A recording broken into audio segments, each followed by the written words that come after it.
Episode 29 of This Is Us Too is brought to you by MinuteWithMary.com. Now, you can search the hashtag Minute with Mary, and if you're listening to this in August or September of 2018, I highly recommend that you do. Search hashtag Minute with Mary on Facebook, because I'm going to be having a fall beauty basics event in my Marvelous VIP group. It's free. It's fun. I'm going to share tips on how to choose the best colors for your eyes, how to rock some of fall's best trends, and help you feel more confident with color. So once again, search the hashtag Minute with Mary on Facebook. I'd love to connect. But Dad, you know how you felt at Howard when you thought I hesitated because you're white? How you were kind of mad about it but couldn't exactly say why? I feel like that all the time. Not from you guys, but, from everybody else. Like that ever since I was little.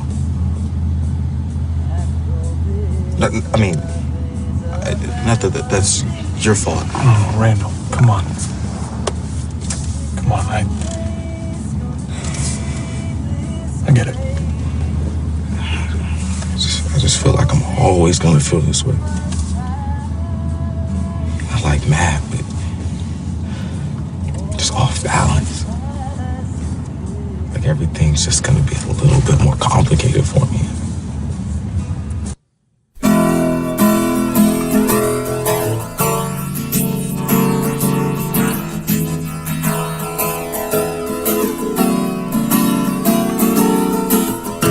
From Cranston, Rhode Island, welcome to This Is Us Too. It's a podcast dedicated to This Is Us on NBC. So sit back, relax, and let's all have a good cry.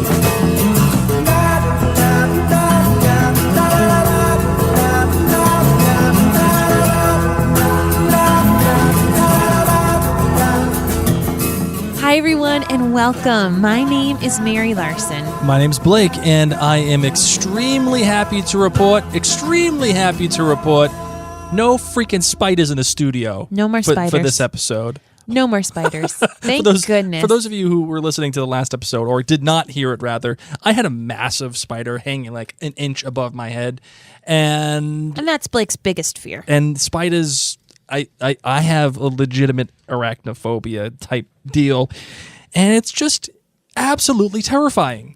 Well, absolutely terrifying. I saved the day. You did save the day. Don't worry. I did make my wife kill that spider. Freaking thing was the size of a golf ball. It was bigger than that.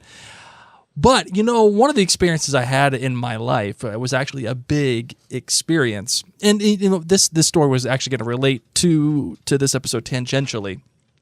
I could have gone through a whole bunch of different college visiting ideas and talks with my dad, and I really can't relate to foster children.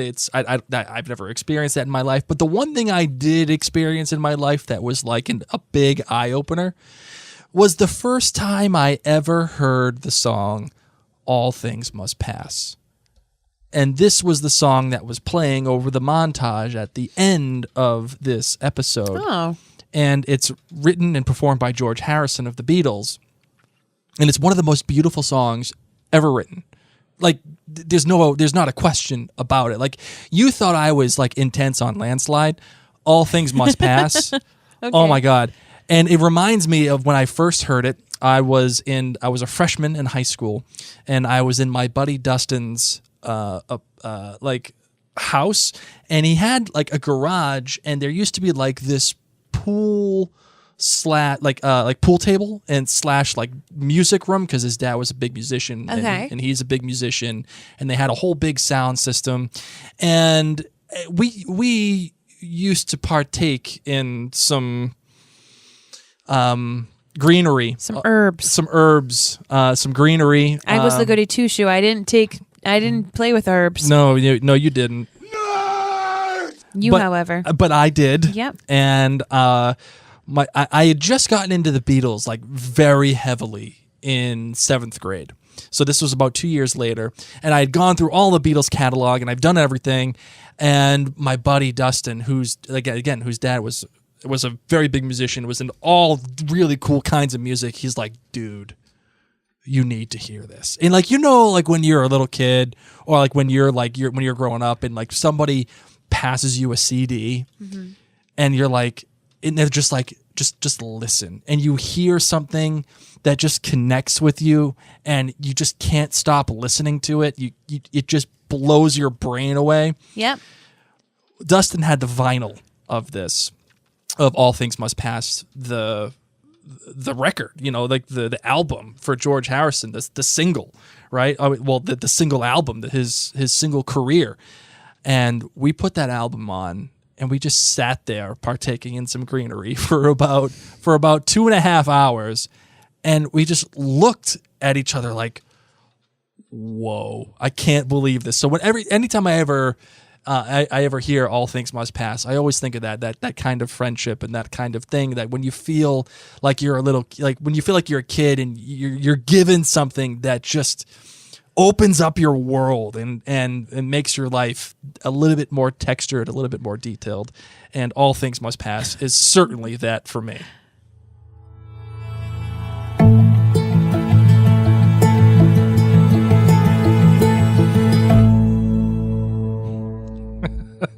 All right, let's get into... Just told a weed story on a podcast. You did.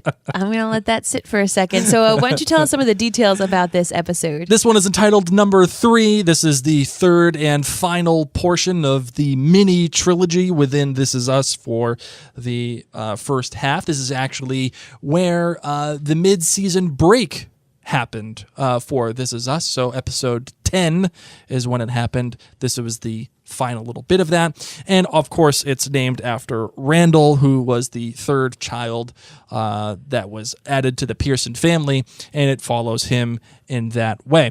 And also, too, by the way, it follows Deja, who just happens to be the third child in the other Pearson family, that is Randall's family. Yes. So just think about it like that, too. The director, again, was Ken Olin. Perfect. Killing it, as always. And the writer was one of the writers on number 2, which is Shukri Tillman. And again, I have to play this. Bam! Just like that. A winner! Because I was right. I was right. And I've been right on a number of different things. And this episode proves it, that it was going to be the same director and the same writers for each episode. It's because I'm awesome. That's why. Yes, sure. Go for that. All right. So now that we know that you're awesome, let's talk about the Lemonade rating. What do you give this episode? I'm giving it a 4.8. I'm on the same. I'm on the same as the last episode, because it was a mid-season finale. I really felt like this episode showed a lot of maturity in its writing. And for a lot of different reasons, but it was all undone by the stupid freaking ending. I hated the ending of this episode. And that's what took it down a notch for me. But what brought it back up for me was the fact that All Things Must Pass is used as a montage. I got to give This Is Us credit. Ooh, boy, they are killing it with their musical choices. What about you, my darling? What's your Lemonade I'm giving rating? it a 4.9. I enjoyed this episode. A lot of things moved and a lot of things came together. You know, that now that this is the final conclusion of these three. Mm-hmm. This little trilogy. I really enjoyed this trilogy of episodes. So it's time for the GBG. What do you got? The good, the bad, great. My good for this episode was William on Thanksgiving telling Randall about how he visited the house when they were little kids and how he spent his $20, all of his $20 to take the taxi to get to the house, how he had followed Rebecca, how all he wanted to do was see Randall and be part of his life, and the montage that they had of William talking about, you know, being there for all your major life events, just being a little bit of a part of your family. And seeing him there at Christmas, at graduations, all the things he could have been. Mm-hmm. And for him to have made the decision to leave. I mean, it was just beautiful. My bad was Kevin in the car, you know, obviously under the influence, and Tess in there. And it's my bad because it just mirrors Jack so much. Oh, you know, good Jack was drunk driving.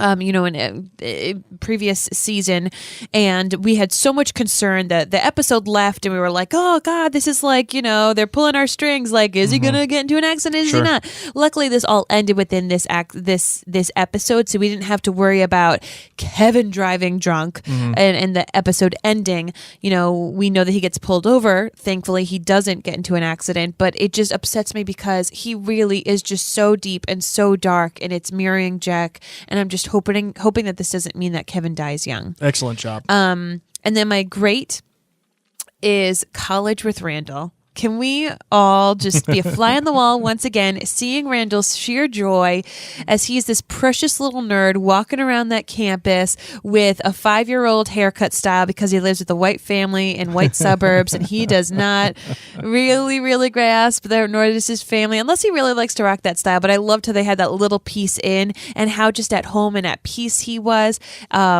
It was really a special thing to be able to see. All right, so how about you? What was your GBG? The good for me was the fact that Randall and Beth did not take legal action against Shauna, Deja's mother. And, the writers for This Is Us, they brought it right to that line. Yep. They brought it right to that line. And I will admit, I understood why they were doing it. I was uncomfortable with it because that's her birth mother. And they think that they're doing it for Deja's good, but I don't know. And the maturity part of this episode, what I'm talking about is eventually Deja saying it's okay. I'm gonna leave, but that doesn't mean I don't want to be here. Yeah, I'm just gonna be with my mom. Yes. And she does it in other ways too. But I feel like I really liked it because they could have gone one way, they didn't, and it just adds one more thing to why Beth and Randall are freaking awesome. They're an amazing couple, and why, no doubt, why they are easily the most fleshed out characters on this show, without question. Can they foster parent me? Just show up with your bag. Hey guys, I know there's room. With Reese in tow. Just stock up on all the food. The bad for me was all the tacos. The bad for me was the freaking Banana Land Planet Zippy ending. I hated it. It felt like faux drama again. When it comes to, I actually appreciate it much more now that you've said it in context with how it mirrors Jack and everything, but I still feel like it was faux drama, and it just I feel like he needed to hit rock bottom, and nobody was hearing him. Nobody was seeing it in him. Right. And that he needed this. I'm just glad he didn't have to die or get into a car accident. I kind of would have liked it better if he did get in a car accident. Not one that would have hurt him or maimed him or anything, but just like a wake-up call. He still could get the DUI. And having Tess in the car is like a cheap move, dude. Well, That's I actually think that this move. is going to be interesting to see how it plays out in their relationship between Kevin and Randall. So is Randall going to forgive his brother and realize that he's having abuse issues, or is Randall now going to have a major divide against his brother for driving? Now, granted, Kevin did not know that Tess was there, but Randall is just starting to make up with his mom. He had a major crash with his mom.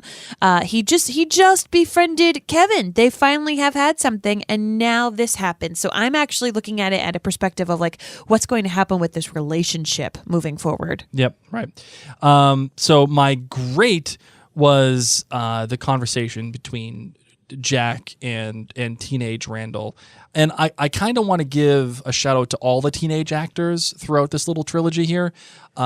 They've all been perfect. They really have. Perfect representations of what I would imagine teenage Kevin and Kate and Randall to be. And especially the kid who plays teenage Randall, just phenomenal stuff. And the reason why I like this conversation so much is because, like the conversation Kate had with Rebecca in the current timeline in number 2, this conversation just shows you honesty.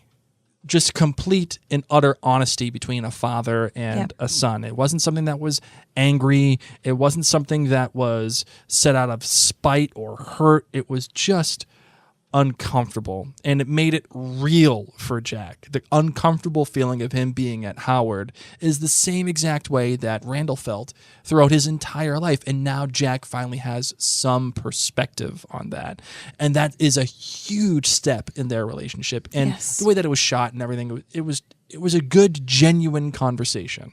It's not because you're white. It's because you're old. He's like, yeah, I'm not that old. He's like, yeah, you are. And I want to call out here All Things Must Pass. And I know I've talked about this a lot in this episode, but it's important because, again, it's one of the most beautiful songs ever written. But I really, really appreciate the subtext of this song, but also the actual text of this song. And the lyrics are, sunrise doesn't last all morning, a cloud burst doesn't last all day. It seems my love is up and has left you with no warning. It's not always gonna be this gray. All things must pass, all things must pass away.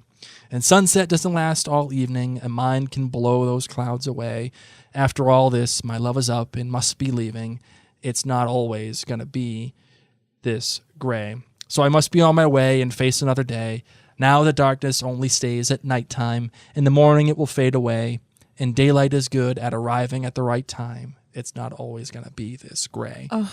And when you play that over the montage of Randall talking to Jack and sitting at the Capitol and seeing the Vietnam Memorial and with his reflection being as he's touching, and he's probably touching his brother's name, and the whole thing, how it lends itself to not only Jack and the grayness and having to find himself and find his purpose and be a part of his own life after being lost in Vietnam and trying to impart that onto Randall, but also the subtext of Jack's death and how Randall's going to handle that and with the whole family. Oh. I mean, think about it. Jack is going to die most likely before these kids go to college, before they graduate high school, before they get to do all those things. And there's looking at that flash, that idea that William had about being there for all those moments, those big milestones in kids' lives, and Jack wasn't there either for some of them that William was able to imagine. Right. Ugh, heartbreaking. And building off of that, it's talking in the lyrics here are saying, I must be on my way to face another day. After my love is up and I must be leaving. It's not always going to be this gray. And I feel like that plays into the theme of not only this episode but this mini trilogy on the whole, which is what makes you you? What formulates you as a person? And you find that, I mean, of course, This Is Us, I think, is an exercise in that, right? I think that's the macro theme here. What is you? How do you define you? Because this is us. But I think it really specifically relates to this episode because Deja, is she that way because her mom? Is she that way because of circumstances? Is Randall and Beth, are they the right choice for her because they're wealthy, right? Who is Deja? Why is Deja the way that she is? And it also goes the same thing for teenage Randall. Is Harvard the right choice for Randall? Or is being black more important than going to Harvard? Is being black the reason why he wants to go to Howard? Is discovering his blackness more important than going to an Ivy League school?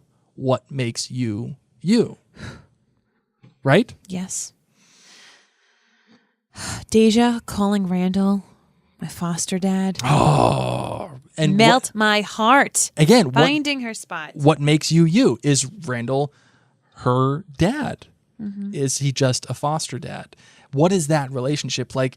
How do you define that?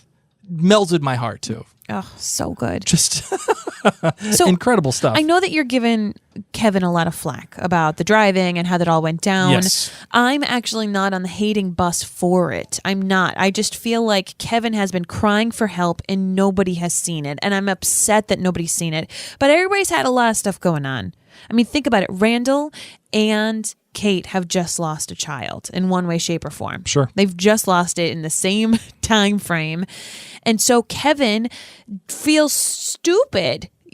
begging for help. Kevin feels silly asking for help. So, when Randall says, "Oh, when it rains," and Kevin says, "It feels like it's pouring." Mm-hmm. He has had so many cries for help. He has lost his woman. He's done all this. So I'm nervous about Kevin. I really am. I'm not seeing it as like a stupid thing. And the other thing I need to point out is Tess. I am so nervous about Tess. How come? Tess is all sorts of messed up. Oh, okay. Think about it. First, she gets a grandpa out of nowhere. Okay, first she deals with Mickey, who we're gonna call him Grandpa. Y'all been sleeping on my boy Miguel. But he's not your real grandpa. Your real grandpa's dead. Oh, and then look, here's a new grandpa. This is actually your birth grandpa. He's dying of cancer and he's gonna live here and you're gonna have to share a room with your sister. And guess what? Here's some random fat guy that you don't know and he has a heart attack and breaks your table. That's really cool. That's totally normal for a kid. Then your new grandpa dies and too bad you were best friends with him. That was really awesome. Okay, you know what? But it's all right. You've got this great uncle who's famous. Oh, shoot. Hamid. Oh, and in the meantime, too, your parents think that it'd be a great idea to get a foster sister that you can't fully understand, and she leaves, too. Tess needs therapy. Okay, her sitting in the backseat of the car saying, whatever she says, I hate my family or I hate being in that house. Right. That is not some stupid writing. That is brilliant writing, understanding that these poor kids are soaking in all of this. They are soaking in all of the energy. They are witnessing all of this. And we can't forget that children see all the things that are going on in our lives. Sure. And I am happy that they did this and I'll be even more happy if we continue to see these repercussions. Tess is about to get pretty dang angry. What? I have a hot take about Tess, by the way, but I'm going to save it till the end. It's a professional tease. Okay. A total professional tease. Okay. But I do see where you're coming from this about Tess. And, a lot of the times I think as viewers, we get caught up in Randall and we Beth. believe Randall. We believe Randall and Beth, what they're saying, our perfect home. Our perfect home. First and foremost, how are you paying for that home? Randall's not working, and I don't know Well, if she's Beth's, working. I don't know if her paycheck's bringing in that kind of money. I mean, who knows? Who knows? But still, they keep saying, our perfect home, our perfect home, our perfect home. You've had some weird stuff happen, Right. okay? And then Tess got to see Randall totally flip out on Grandma. You knew I had my dad all along? Okay, this house needs some saging. They need to burn some sage in this All house. the incense. All the incense, all the oils. It's paranormal activity. I'm happy that Beth and Randall want to foster again, but part of me's y'all need some ice cream and just better chill. You just need a little time out. Eat your hot dogs and cheese and saltines. And just chill for a little bit. Last episode we talked about this little trilogy and on a macro level, looking at it from high above in the clouds and how it all follows one path as a story. And by the way, I think I have to say again that... Okay, you know what? I need to take that darn button away from you. I think You've hit it now for yourself three right. times. I think I was right because I said that it was going to follow a much larger story, that Randall would would start being happy and would start, Yes. it would start being happy and then end in kind of Just don't hit that button. an again issue. tonight. I won't hit it again tonight. I promise. You got one per show. But I like how the story built on itself in that you are right, my darling. Randall and Kate are in just completely, they are total separate places in their lives, right? And Kate is actually giving birth to a baby. But thematically it works because they both have children in some form or fashion, and they both lose children, but they both in the end decide we're going to do it again. Well, I think Randall and Beth need to hold on tight, spider monkeys, and just talk to Tess for a little bit. That's just my personal opinion. She's lost a lot of people this year. Hey, speaking of Tess, what did you think about the William flashback? I wanted to get your opinion on this. Because, they've been using Ron Cephas Jones in very strategic ways. Mm-hmm. And I know you liked it, but do you think it was the right choice? Do you think it added to his story? Or do you think it was how I felt kind of about Toby? It was like a diversion for a little bit. No, No? I enjoyed it. You enjoyed it? Yeah. Yeah. Yeah, I think added a nice nougat center to this episode for me. I enjoyed it quite a lot. right. Part of me wishes that he didn't follow Rebecca. Oh no. No, this you is don't think so? This is a passionate soul who would spend his last $20. Lord, all I kept thinking was how long it's going to take him to walk back. Oh yeah, that's right. I didn't And even how think long about it that. took him to walk back. That he made that decision not to knock on the door, not to say hi, not to introduce himself to his son, and then he had to walk back $20 worth of a taxi. Yep. Oh my gosh, I did. I loved that nougat center. I will say, finally, the Deja storyline finally turned for me. I was sad to see Deja go. I have not been the biggest fan of this storyline, but as I talked about earlier in this episode, the maturity level that the writers show for Deja is pretty good here, because she comes out and she's saying to her mother, who is all up in Beth's grill, by the way, and Beth was going to throw down big time. Deja just comes out and says, "Mom, relax. We have to do this the right way. We have to figure it out. So get back in your car, go home, and we'll take care of it." And then even when she does leave, she makes sure that she prepares the family. She talks to both Beth and the kids, but really shows the most maturity when she's talking to Randall, because I think she knows Randall's going to have the hardest time with it, and says, "It's okay. I'm going home because it's my mom." And by the way, I was right about this one too. I won't hit the button, but I was right about it. Deja is leaving the story. But she says, "I'm going home, but that doesn't mean I don't want to be here." I'm going to get some Deja back. I'm getting Deja back. All right, let's close out the episode. Okay, my darling, then we'll close it out. What do you have if you have any, final thoughts? Not only for this episode, but this little mini trilogy that we've been discussing over the past number of episodes. Just that we need to give grace to all three of the big three. I'm happy that even though Randall's relationship with his mom has been a little rocky, that it's getting better with Kate. I'm nervous about Kevin. I hope that everyone just kind of clings together in their times of sadness. This is me and my little perfect world. I'm just hoping that everybody is going to hug, that they don't introduce any new characters for just a little while, because everybody just needs to hunker down for a little bit. Yeah, do you think that the little boy that they showed at the very, very end of the episode is going to come into the Pearson family? No. No, I don't think so either. I don't. But I don't know what that was. Well, remember but- they said, "Oh, maybe we'll have a boy." And she was like, "Yeah, a boy? Okay, sure." And then they showed the little kid at the end with the social worker being like, "We're going to find you a great home." But I feel like the lighting in that scene was different. And I feel like, once again, the show doesn't show us something if it's not important. So I don't know. That's a good hot take.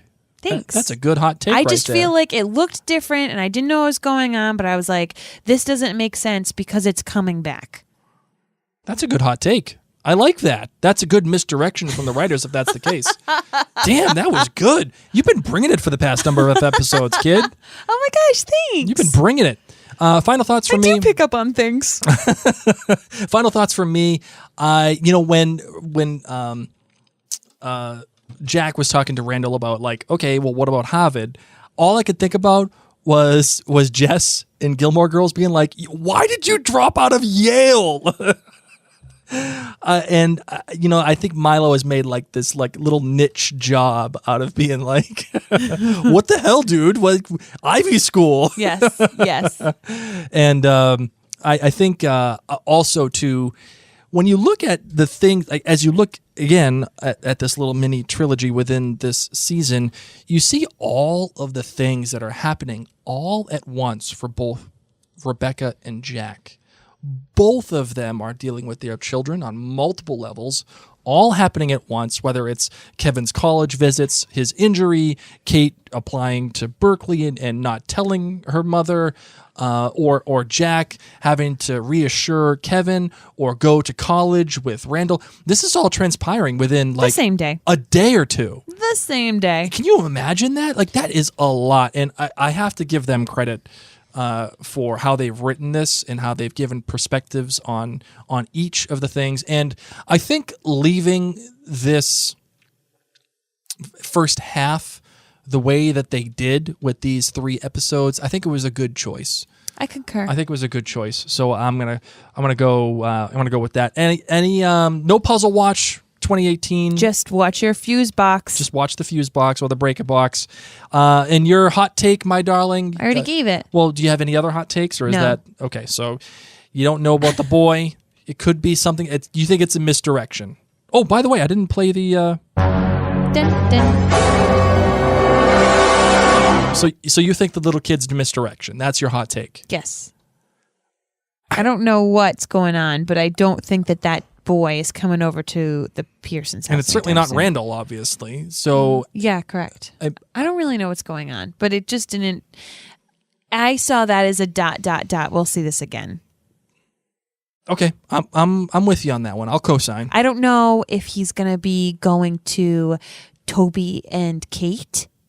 Maybe they'll adopt. Oh, that's a good one too. I don't know what's going on in that room, but something was going on that we're going to. But if I co-sign on that, then my other hot take from the last episode that they're going to be pregnant the day before their wedding, I'm gonna. I don't know. That's going to put me down. That will make me take cornered. I'm a little take cornered at this point. I just feel like if Randall gets the boy that he's always been talking about, it would just be like this perfect little bow. And This Is Us doesn't always give us perfect bows. They give us like shoelaces that you got to figure out how to tie. All right, my hot take is I wonder if Tess being in the car actually really does have a purpose, not just for the sake of having Tess be angry, but it has a purpose for the plot. And my guess is that maybe it could prevent Randall and Beth from being foster parents in the future, because Child endangerment. And maybe that kid will be potentially brought to Randall and Beth, but either one, they turn it down, or two, they'll be prevented from taking that kid. So that is my hot take of the week. And I think I'm going to have something a little special to close out this episode because, damn it. Darn it. Sorry. Darn it. My goodness. Goodness gracious. My goodness gracious. I might as well just play it. Okay.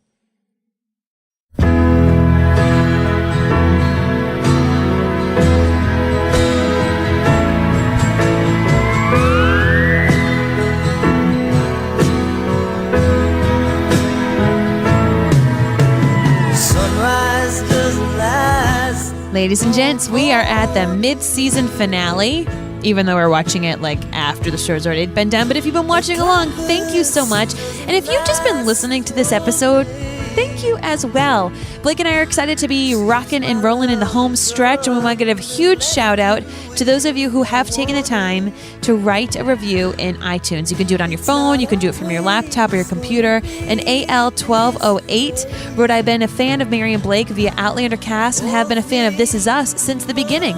I'm so glad they picked this show to cast about. I actually like that they started after the fact. It's fun to listen to them knowing where the show goes when they don't. I also love how personal they get in this cast in particular. Better and better each episode. I'm glad they feel as connected to the show as I do. I wonder if she appreciated my weed story today. Oh, goodness. I hope no children were listening. That's always my fear. I'm always so nervous about children listening. Sorry if there were kids listening. That's why I said greenery. One of the things I do want to impress upon you guys as listeners is that, yes, we are finally at the, more than halfway midpoint of Season 2 of This Is Us. But when we get to Season 3, we are hoping to do what we always do, which is include your feedback. We've been trying to get through these episodes as fast as we can, but, maybe send in a couple of things. We'll use your feedback in the episode. Please make sure to engage with us so we can get you on the show as well.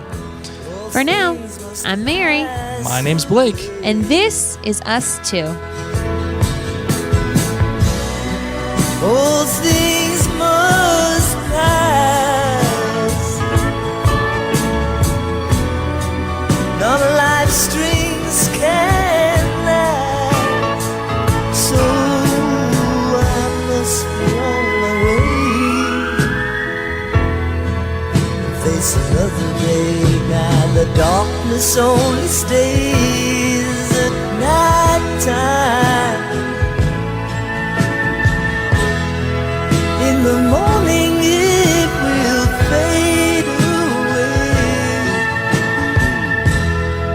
daylight is good at arriving at the right time. It's not always gonna be